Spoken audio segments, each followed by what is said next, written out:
Am I the jerk for not giving my girlfriend my social security number so she can run a background check on me? Posted by you/alarmed_sorbet8101. I, 27M, have been in a relationship with my girlfriend, 31F, for almost a year now. This evening, she sat me down and said she needed to have a serious conversation with me. She then asked for my social security number. I immediately said absolutely not and asked why she would need that. She explained that her ex-boyfriend had essentially been living a double life. He had a number of criminal charges in his past that he had never disclosed to her and eventually exposed her to sketchy and dangerous behavior. She broke things off with him after he cheated. I said, "Okay, thank you for telling me that, but what does that have to do with my social security number?" She went on to say that ever since that relationship, she's had her friend, who works for the federal government, run background checks on people she's dating to ensure they're safe. She explained that since our relationship is progressing, she needs to know I'm a safe partner, which is why she wants my SSN to check my criminal history. For the record, I don't even have a parking ticket. I'm a nerd and a gym rat. All I do is work, go to school, play board games, come home, watch anime, rinse and repeat. So I have no issue with her running a background check. I know she won't find anything. But I'm not comfortable giving out my SSN. That's a line I'm not willing to cross.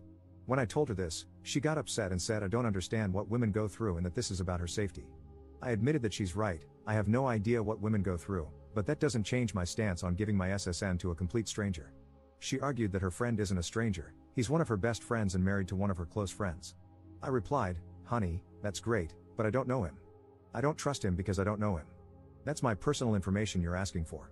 You can trust him with your personal information if you want, but no one I don't know is getting my SSN or critical details. It's just not happening."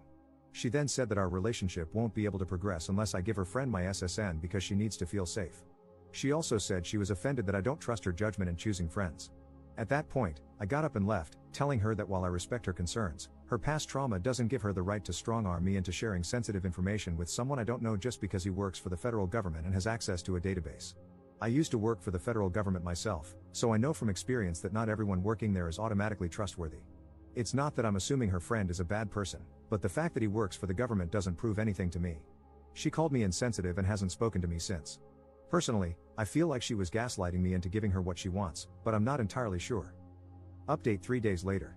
After reading the comments I've been getting over the last few days, I decided to call her on New Year's Eve and give things one last chance because I'm the type of person who needs to know I did everything I could before walking away from a relationship. Some people said she has valid concerns but went about them the wrong way, which made sense. I told her, I understand and respect your need to ensure your safety, but I'm not willing to potentially compromise my safety to make you feel safe by handing over my SSN to someone I don't know and don't trust.